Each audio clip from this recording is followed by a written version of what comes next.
lang. Tuloy. Tutuloy pa rin namin. Ilalaban pa rin namin.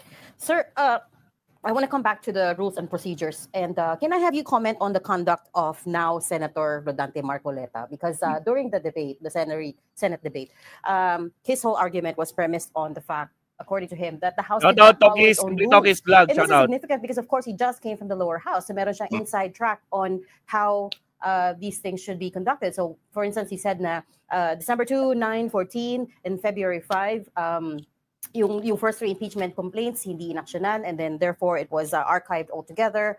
That was deemed initiated because it was not referred to the Justice Committee. He also said the proceedings should have been considered terminated at the end of the 19th Congress. And then he also questioned bakit hindi daw nilagay sa order of business in the lower house. What was going through your mind when you were watching that? May mga, shouldn't he be right because he just, like I said, just came from the lower house? He's misguided, he's misinformed, and I hate to say it. He is misguided or misinformed. Ay, Marcoleta, misguided ka pala. Potragis. Pinipilit niya yung mali. Kung nabasa ho niya yung articles of impeachment, kung nabasa niya yung reply namin, kung nabasa niya yung motion for reconsideration namin, kung chinek niya yung sarili nilang record, yung journal ng Congress, mali na ho nun, mali lahat ang sinabi niya. Lahat, sir. Lahat. Mali lahat. Lahat. Marcoleta, mali lahat ang pinagsasabi mo according kay Atty. Bukoy. Potragis ka. Lako po, magagalit na si Marcoleta. Ipatawag si Bukoy, magpahiring tayo kay Bukoy. Anong sinasabi mong mali lahat ang sinasabi ko? Patunayan mo. Potragis. Lahat po mali. Factual basis, wala siyang factual basis sa mga sinabi niya at hindi ho ayon sa batas yung mga sinabi niya. Agoy! Marcoleta, walang factual basis yung pinagsasabi mo at wala sasaligang batas. Potragis ka. Isa pa nga. Potragis, damnamin mo, Marcoleta. But he participated in the plenary, no?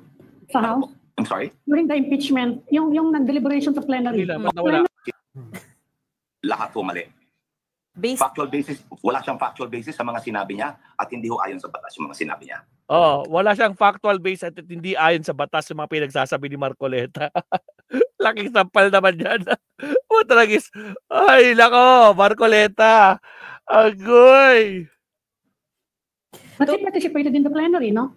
Sa House? I'm sorry? During the impeachment, yung nag-deliberation sa plenary. Okay. Kasama po siya ron, hindi ba? O dapat, nandun ho siya.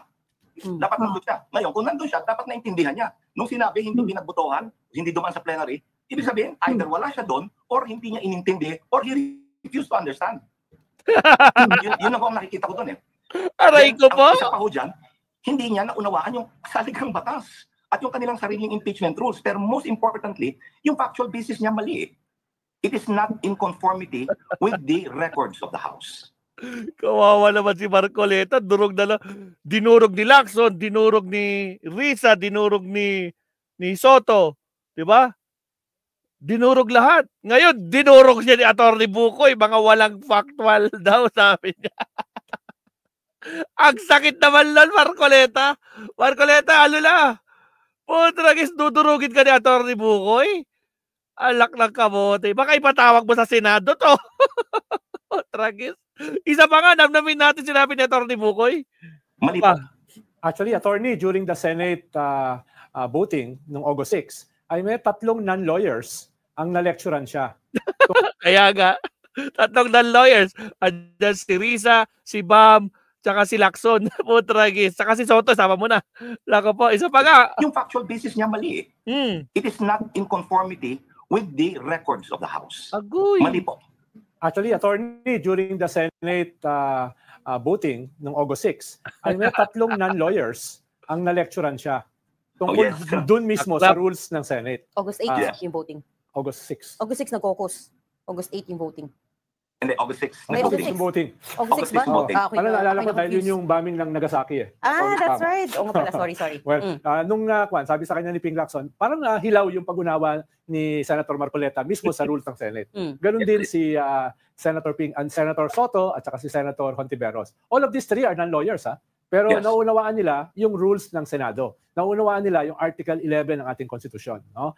Medyo mas madaldal lang nga si Senator Marcoleta as you experience naman sa House. No? Pero hindi naman to paramihan ng daldal eh. Parang storycon lang yan eh.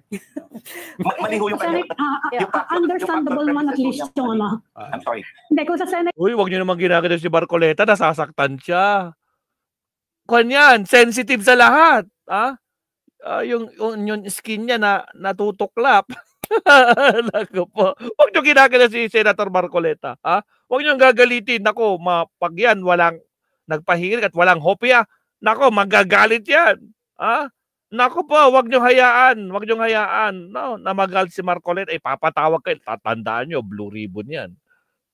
Tandaan nyo, blue ribbon nyo. At ito ang pinaka-importante. Tatandaan nyo, 2,000 na kuryente, wala nang babayaran. Basta si Marcoleta ang senador. Tandaan nyo yan, Sinabi niya yan. Marcoleta, 2,000, wala nang kuryente ang babayaran.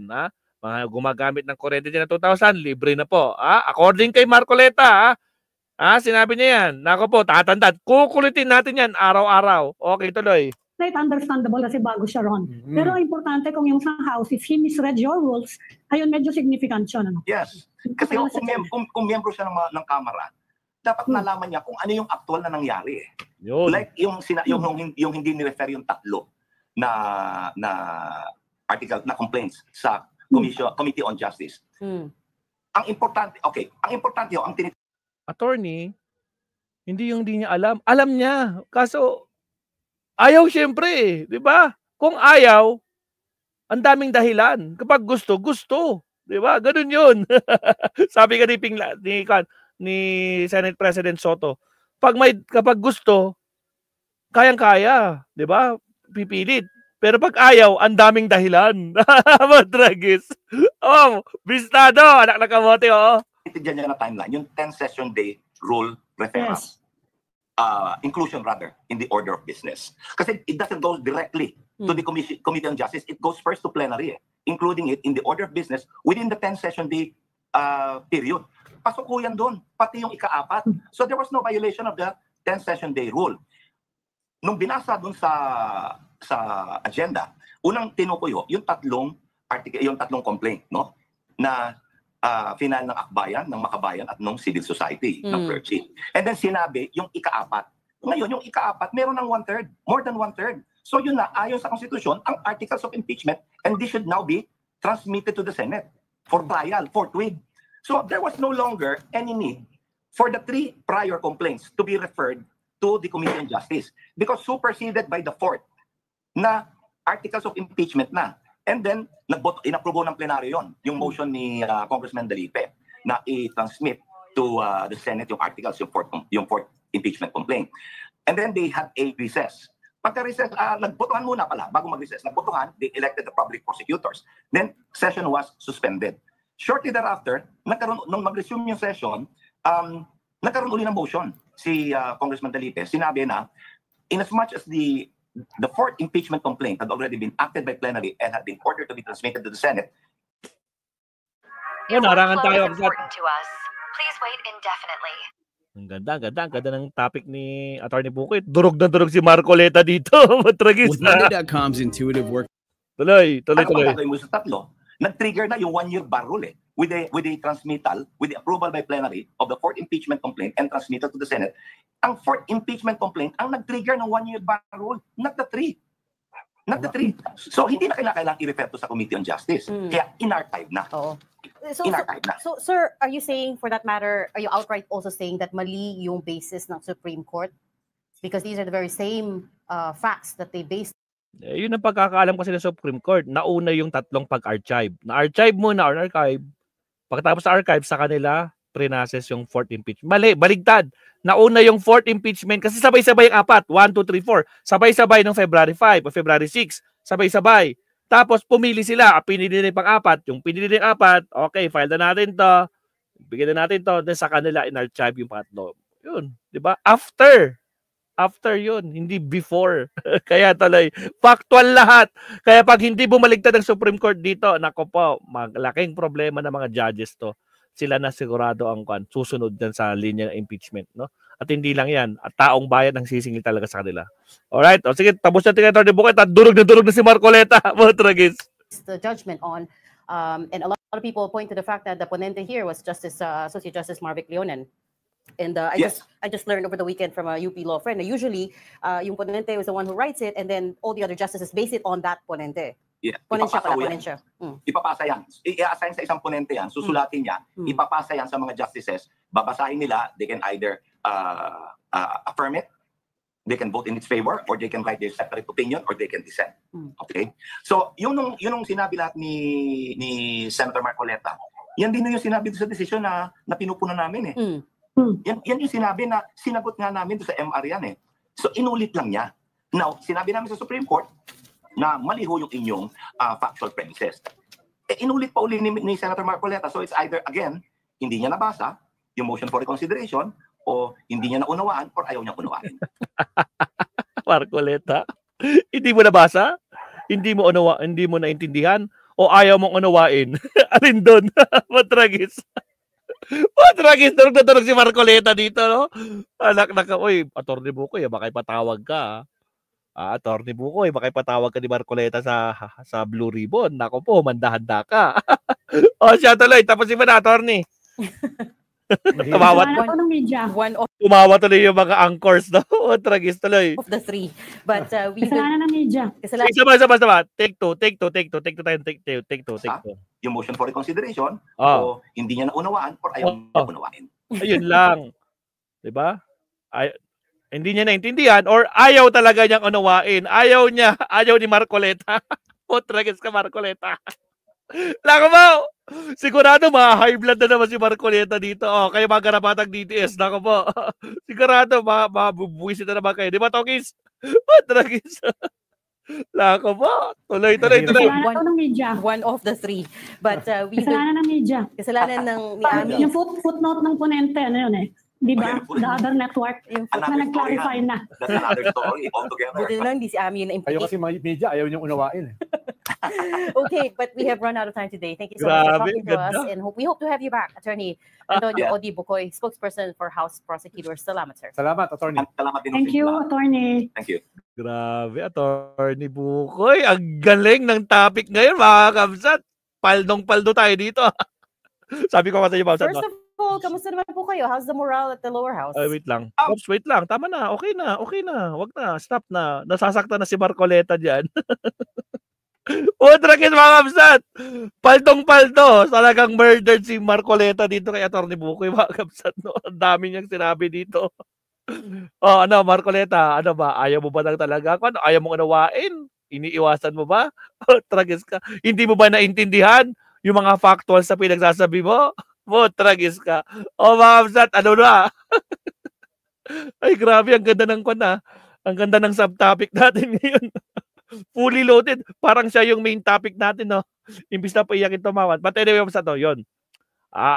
Aalamin natin, kabsat, na anong magiging next move ng Supreme Court. Kasi kapag ang Supreme Court, lalo na, factual yan, no? Na yung pag sinabi nga dyan na, yung once, saka once. Once, meaning sabay-sabay, pero isa lang yung procedure. Diba?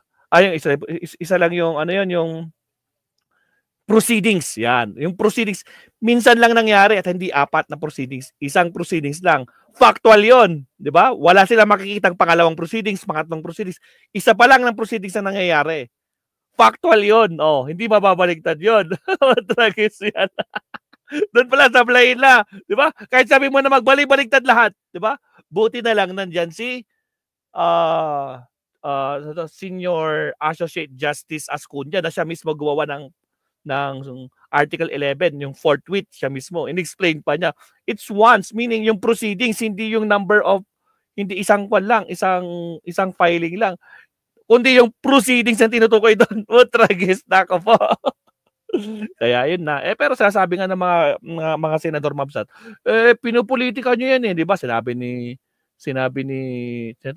si Boy 10K, sabi niya, kung gusto nyo matalo si Sara, kalabanan nyo na sa 2028, di ba? Ganun din sinabi ng mga Duterte Black.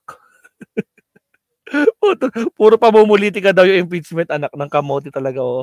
Siya, next topic tayo, mabsat. Tragis. Ang ganda. Bisitahin naman natin sino bibisitahin natin ngayon. Sino guest speaker natin for today? Si podcaster, teka ka lang.